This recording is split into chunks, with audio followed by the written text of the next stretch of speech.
ఓం నమో భగవతే శ్రీరమణాయ. ఈ రోజున ఈ రోజున అంటే 1/5 నాడు చిరంజీవి మార్కండేయ శర్మ, చిరంజీవి లక్ష్మీ సౌభాగ్యవతి సుధారాణి వారి యొక్క ఆ దంపతుల యొక్క 40వ వివాహ వార్షికోత్సవం, మ్యారేజ్ డే జరుపుకున్నారు. 1/5/2025. ఆ రోజున నేను ఇంట్లో నుంచి వచ్చేటటువంటి పరిస్థితి లేదు కనుక నేను రాలేకపోయాను. అయితే బాబాయ్ లేడే అని నేను అనుకున్నటువంటి అట్లా అనుకున్నాము మేమంతా అని మన శశిరావు గారు చెప్పడంతో నాకు సంకల్పం కలిగింది. ఏంటంటే ఉత్సాహం కలిగింది. మన ఇంట్లో ఏర్పాటు చేయండి అయ్యా, మన ఇంట్లో ఏర్పాటు చేస్తే నేను మాట్లాడతాను అని చెప్తే వాళ్ళు దాని గురించి ఆలోచన చేసి ఏర్పాటు చేయబోతున్నారు ఒకటి 2 రోజుల్లో. ఈలోగా నేను కొన్ని మాటలు మార్కండేయ శర్మల గురించి చెప్తే బాగుంటుంది అనుకుని రికార్డుల ద్వారా కూడా కొంత రికార్డ్ చేయమని చెప్పి మా పెద్దబ్బాయి ప్రోత్సహించడంతోటి కూర్చొని ఈ 2 మాటలు చూద్దాం.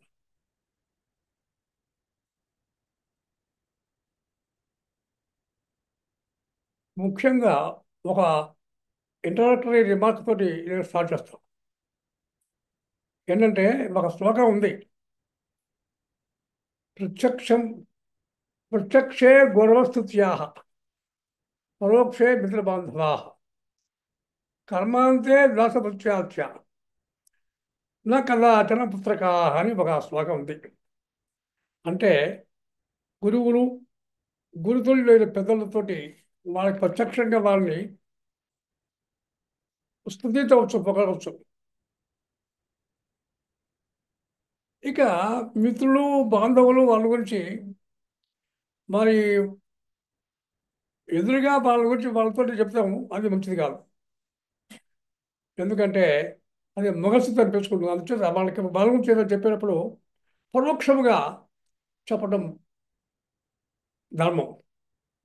ఇక దాసులు వస్తువులు అంటే పని వాళ్ళు ఉంటారు. వాళ్ళని పని పూర్తయితే పని పూర్తి చేశారా, బాగా చేశారని వాళ్ళని కూడా ఒక మంచి మాటలు చెప్పచ్చు. ఒక పొగలు కూర్చొని కాదు, మంచి మాటలు చెప్పచ్చు. అయితే పుత్రుల విషయంలో మాత్రము నాకన్నా ఆచరణ. పుత్రుల్ని ఎదురుగా పోకూడదు, పరోక్షంగా పడకూడదు.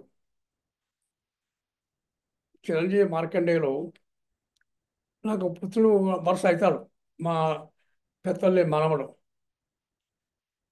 అయినా సరే నేను వాడిని పొగిడేందుకు ఇక్కడ కూర్చోలేదు. యథార్థమైన విషయాలు చెప్తా వాళ్ళ గురించి. అందులో పొగడ్త తెప్పించుకోవద్దని నాకు అభిప్రాయం. అందుచేత ఇది పొగడ్త కాదు, యథార్థమైనటువంటి విషయం, నిజం. నిజాలు మాత్రమే చెబుతా, అది పొగడ్త అనిపించుకోదు కదా. మొదటిగా వాళ్ళ వ్యక్తిత్వాల గురించి 2 ముక్కలు చెబుతా. వాడు వాడి చూస్తుంటేనండి కళ్ళల్లో ఒక మెరుపు కనిపిస్తుంది, ఆశ్చర్యం. రెండవది, వాళ్ళు కాసేపు వాళ్ళతో కాసేపు కూర్చుంటే ఎవరికైనా సరే వాళ్ళకు కూడా ఉత్సాహం వస్తుంది. మీ దగ్గర ఉన్న ప్రధానమైనటువంటి ఉత్సాహశక్తి ఉంది. అంటే మొన్న ఈ మధ్య కృష్ణమోహన్ గారితో మాట్లాడినప్పుడు ఆయన కూడా చెప్పే ఇదే విషయం. మీ దగ్గర ప్రధానంగా ఉత్సాహశక్తి ఉంది అని. ఉత్సాహశక్తి, ప్రభుశక్తి, ఆ తర్వాత మంత్రశక్తి అని 3 రకాల శక్తి. మంత్ర శక్తితోటి ఉండేటటువంటి మహా ఋషులు వాళ్ళు, శాపానుగ్రహ సమర్థమైనటువంటి వాళ్ళు ఉంటారు. ఇక గవర్నమెంట్ వాళ్ళ ప్రభు శక్తి అంటే ప్రభు ఒక ఆర్డర్ వేస్తే అది శిలాశాసనమేగా, అది ఉల్లంఘించడానికి వీలేదు. కానీ ఉత్సాహశక్తి అట్లా కాదు. ఒక వ్యక్తి ఉత్సాహవంతులైతే అతను ఎంత ఘనకార్యాలైనా సాధించగలడు. అటువంటి ఉత్సాహశక్తి అందరిలో ఉండదు. కానీ మన మార్కండేయులు, చిరంజీవి మార్కండేయులు మూర్తి భవించినటువంటి ఉత్సాహశక్తి ఉన్నటువంటి వాడు. కృష్ణకుమార్ కృష్ణమోహన్ శర్మ గారికి కూడా ఇదే సర్టిఫికెట్ చదివారు. అందుకోసం వాళ్ళకి బాగా సరిపోయింది. ఉత్సాహశక్తి ఆంజనేయ స్వామికి ఉన్నంత ఉత్సాహశక్తి ఉన్నది వీళ్ళకి. ఆ వారసులు ఏం కాదు, వాళ్ళతో పోలికని కాదు. అందుచేత ప్రధానంగా వీటితో కాసేపు మాట్లాడితే ఎవరికైనా సరే వాళ్ళకు కూడా ఉత్సాహం కలుగుతుంది. ఇంకొక విషయం ఏంటంటే వీడి గొంతులో మాధుర్యం ఉంది. కంఠ మాధుర్యం వచ్చింది వీడికి ఇప్పుడు బయట జన్మతహాగా. అసలు పద్యాలు పడితే, ఏదైనా పాటలు పడితే వినాలని మా మిత్రుడు ఒక ఆయన ఆర్ పొంతరావు గారని పెద్ద పోస్ట్లో ఉన్నారు. Retired deputy chief commissioner of accounts of APSC board. ఆయన చాలా ఇష్టపడతారు. మార్కండేయులు పాడితే విందామని ఉంటారు. అట్లా అని అనేటటువంటి వాళ్ళు ఇంకా చాలామంది ఉన్నారు. ముఖ్యమైనటువంటి ఒక నిధుల గురించి పదం చెప్పారు. అందులో కంఠమాధుర్యం అందరికీ రాదు. ఇతనికి జన్మదాకా వచ్చింది, అందరికీ రాదు. అంటే ఏంటంటే ఇప్పుడు కుండల్ని మేలుకోవటం అనేది ఒకటి ఉంది. ప్రాణకుండలని, నాదకుండలని, జ్ఞానకుండలని అని. మిగతా విషయాలు తర్వాత బట్టి నాదకుండలని కనుక మేలుకుంటే ఆ వ్యక్తిలో కవితాశక్తి, నైపుణ్యం, లలిత కళలో నైపుణ్యం, వక్తృత్వ శక్తి, కంఠమాధుర్యం ఇత్యాది వస్తాయని చెప్పారు. మరి మీరు ప్రకటన వచ్చింది అది. అది నిజంగా అదృష్టమే. ఇది యథార్థమైన విషయం కానీ పొగడ్తకు సంబంధించినటువంటి విషయం కాదు. అందుచేత ఈ వారి యొక్క పర్సనాలిటీ గురించినటువంటి రెండు ముక్కలు ఇవి నాకు చెప్పాలని అనిపించింది. కొత్తగా కాదు, యథార్థమైన విషయాలు ఇవి. రెండవది, ఇక వారి విషయంలో అతడు కుటుంబంలో కానీ, వృత్తిలో కానీ, సమాజంలో కానీ ముఖ్యంగా నాతో ఉన్న అనుబంధ విషయంలో కానీ ఇన్కంపేరబుల్. అటువంటి ఎగ్జాంపుల్ పడింది. నేను మొట్టమొదటిగా నాతో ఉన్న అనుబంధాల నుంచి ఎక్కువ చెప్పడానికి అవకాశం లేదు కనుక కేవలం రెండు దృష్టాంతాలు చెప్తాను. అతని మనసు లోపల ఎంత అభిమానం నా పట్ల ఉందో చెప్పేందుకు ఇది ఉపయోగిస్తాయి. ఆ అభిమానం తీటుగా నా దగ్గర నుంచి కూడా రెస్పాన్స్ లేకపోవచ్చు, నేను ఒప్పుకుంటా దాన్ని. కానీ వారి అభిమానానికి మాత్రం అంతులేదు. ఉదాహరణగా వాడు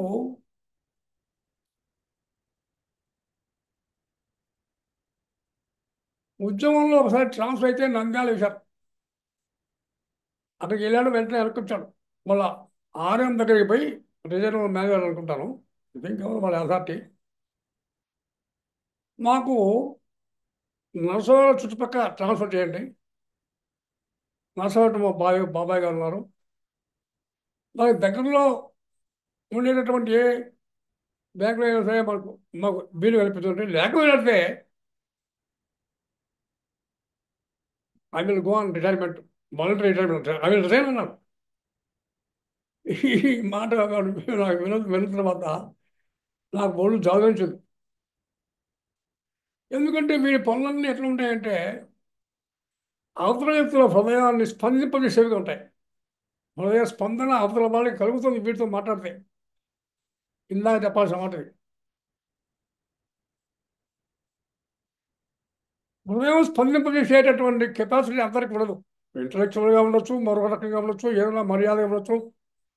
కానీ అవతల వాళ్ళ హృదయంలో స్పందన ఏర్పడే రీతిగా ప్రవర్తించడం, మాట్లాడటం, అది నేను చదివినట్టుగా అందరికీ చదవగలను. నేను కృష్ణమోహన్ గారు ఎదురుగా మాట్లాడుతున్నాను, ఆయన కూడా సంసిట్టుగా ఉంటాడు.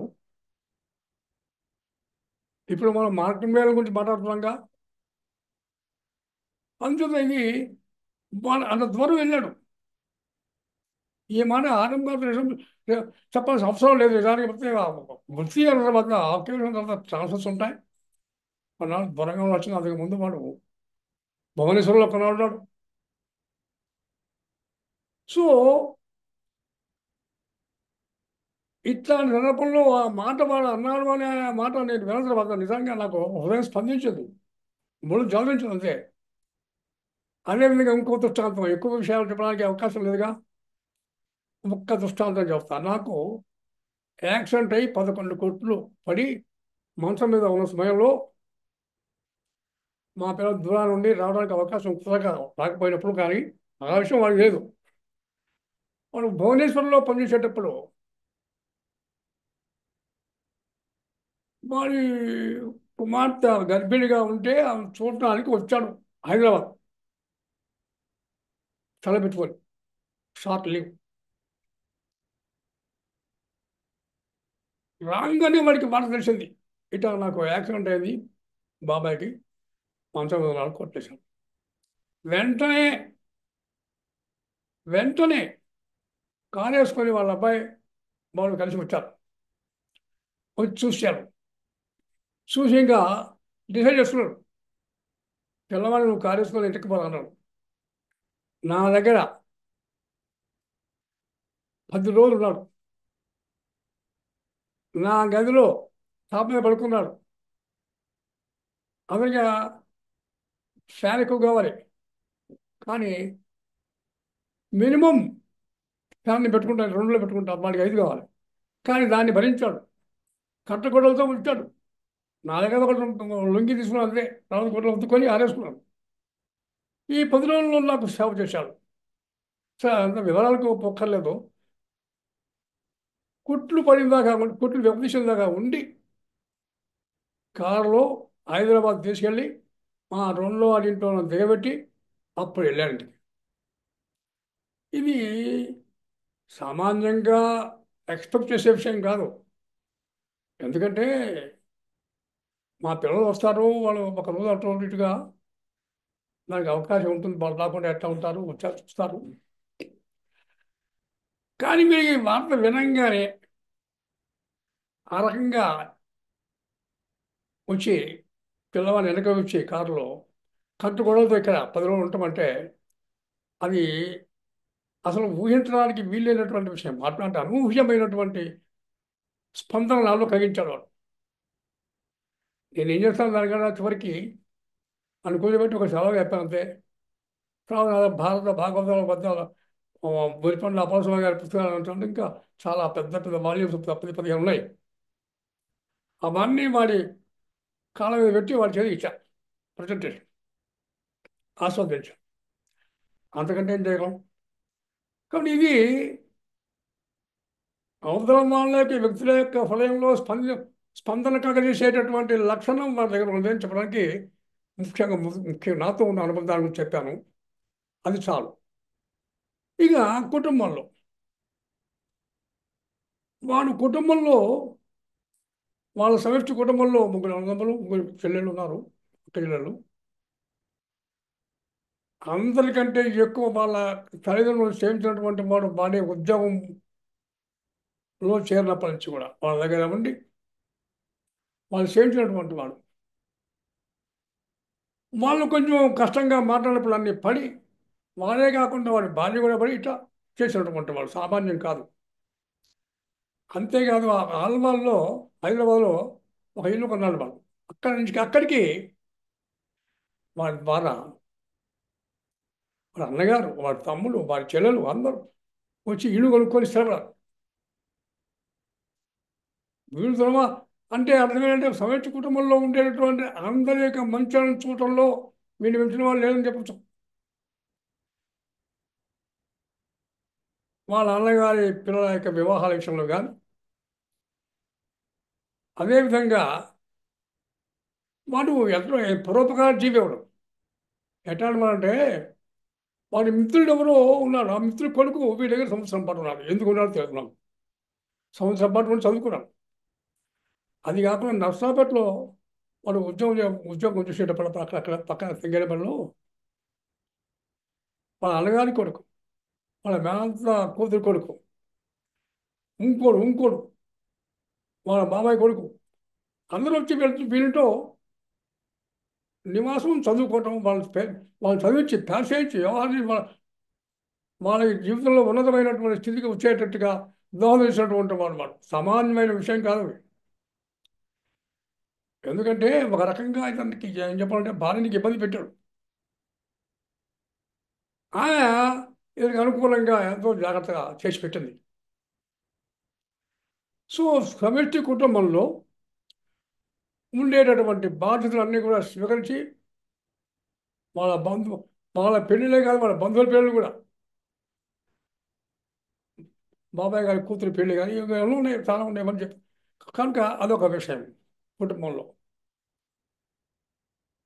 కుటుంబంలో ఇతను నిర్వహించిన పాత్ర నిజంగా అపూర్వము. అంతకుమించి ఎక్కువగా వివరాలు చెప్పడానికి ఈ టైం ఇది సమయం కాదు. వృత్తి ఒక సంవత్సరం వృత్తిని గురించి మాట్లాడదాం. వాళ్ళు చెప్పానుగా మొదట, నాకు నర్సరావుపేటకి మా బాబాయ్ గారి దగ్గర ఉండడానికి దగ్గరలో ఉండేట్టుగా ఒక ప్లేస్ వేయండి అని అంటే ఆయన చెప్పారట సంగీతమని ఖాళీగా ఉందనుట. సంగీతమని అంటే ఆ రోజుల్లో వెళ్ళదాని ప్రకారంగా it is the worst branch in 40-50 ఈ రీజన్లో ఉండే బ్రాంచెస్ అందులో వరస్ట్ బ్రాంచ్. ఎందువల్లంటే అక్కడ ఒక మేనేజర్ ఎస్సీ ఏదో ఉన్నాడు.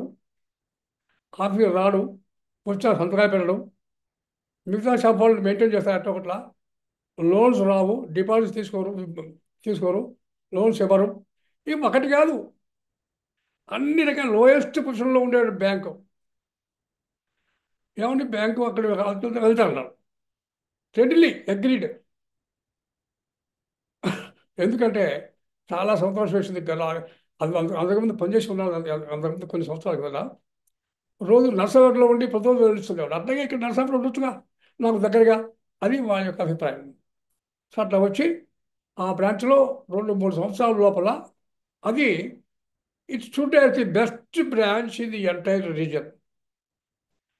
అన్ని అవార్డ్స్ వీడికే, లోన్స్ ఇవ్వడంలో కానీ, డిపాజిట్స్ తీసుకోవడంలో కానీ, లోన్స్ లేకపోవడంలో కానీ, ఇంకా ఏదో చాలా ఉంటాయి, 5-6 పాయింట్స్ ఉన్నాయి. ఎన్పిఏ అంటే ఏదో నాన్ ప్రైవేట్ తగ్గించడంలో కానీ ఎన్నో పాయింట్స్, అన్నింటిలో అవార్డ్స్ వీడికే. The stood the branch stood as first in the entire region. ఇతనికి అధికారులు అవార్డు ఇచ్చారు, సేవలు చెప్పారు, కస్టమర్స్ దేవుళ్ళ చూస్తున్నారు. So it is something unimaginable for in a normal way. ఇది అబ్నార్మాలిటీ, ఎక్స్ట్రాడినరీ.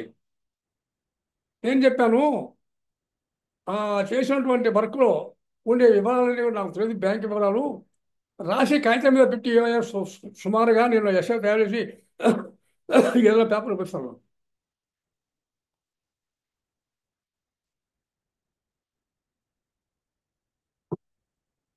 కుదరలే మొత్తం మీద, అది కూడా చేస్తే బాగుండేది. అంటే వాడి వృత్తి విషయంలో కోట్ల రూపాయల లోన్స్ కూడా ఇప్పించినటువంటి వాడికి గ్రానైట్ ఇండస్ట్రీ దగ్గరలో ఒకటి. సో ఒక కార్గిల్ అంతం తీసుకోకుండా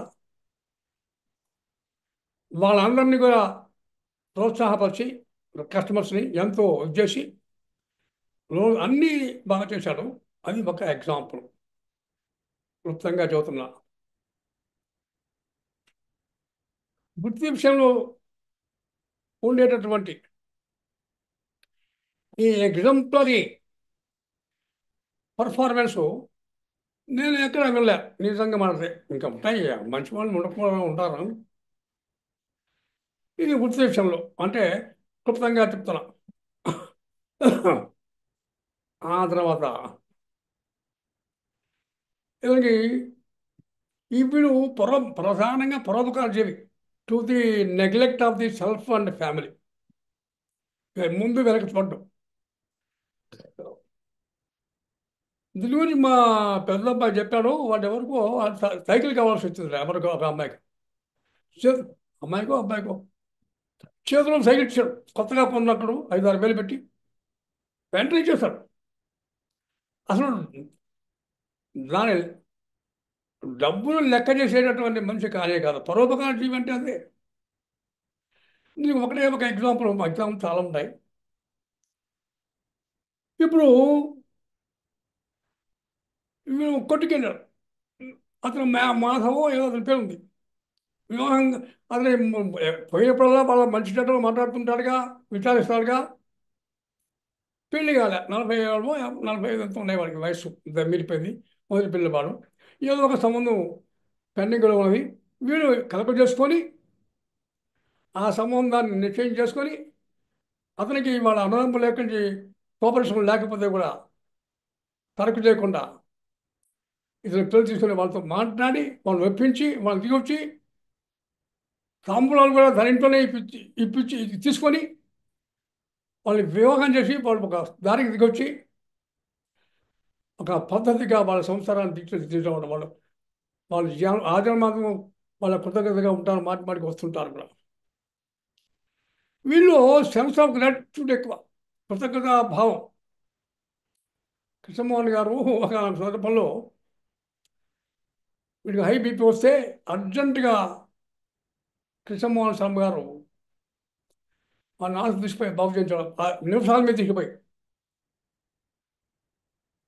మన ప్రాణదాత అని అనుకొని అతని పట్ల కృతజ్ఞత చూపించడంలో వీడే సాటి. ఇట్లా అనేక పరోపకార అనేక విషయాలు ఉన్నాయి. వీటిని ఒక రకంగా మాట్లాడితే రమణ సాధారణ సాధకులు వీడు తీవ్రవాది.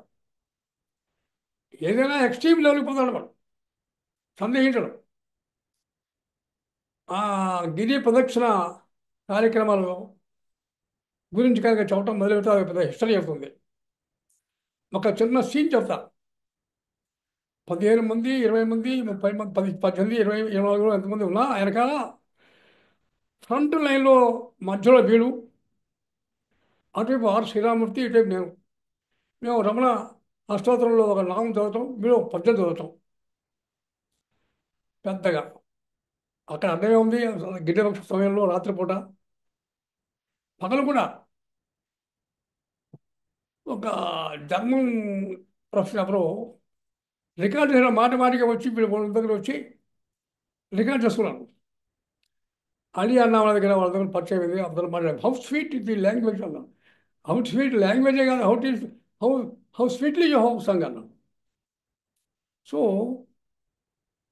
ఇలాంటివి చెప్పటం మొదలు పెడితే అనేక ఉన్నాయి. అయితే పరోపకార జీవితం చెప్పాను, కుటుంబంలో బాధ్యతల గురించి చెప్పాను, నాతో అనుబంధం గురించి చెప్పాను, ఆక్యుపేషన్లో ఏ రకమైనటువంటి నిస్వార్థ బుద్ధితో అవినీతికి దూరంగా ఉంటూ అందరికీ సహాయకారంగా ఉంటూ బ్రాంచ్ని హైయర్ తీసుకోవడం అది కూడా చెప్తాను. ఇట్లా ఇవన్నీ చెప్పాను. పరోపకార జీవి అని ఎవరికి సహాయం చేయడంలో ముందుంటాడని చెప్పాను. ఇవి యథార్థమైన విషయంలో పొగడ్త కోసం. పొగడ్త అంటే అర్థం ఏంటంటే ఫ్లాటరీ. అంటే నువ్వు అంతా నువ్వు ఇంత అని చెప్పడం. నేను అట్లా కాదు, నిజాలు చెప్తాను, యథార్థమైన విషయాలు చెప్పి వాడిని ఆస్వాదిస్తున్నా. వాడి యొక్క 40వ వివాహ వార్షికోత్సవ సందర్భంగా వాడిని చిరకాలంగా ఎంతో ఆయురారోగ్యాలతో ఉండవలసిందని నేను అతన్ని ఆస్వాదిస్తున్నా, మనసారా ఆస్వాదిస్తున్నాను. ఈ 2 మాటలు చెప్పడానికి నాకు అవకాశం లభించినందుకు నాకు సంతోషంగా ఉంది. మంచిది.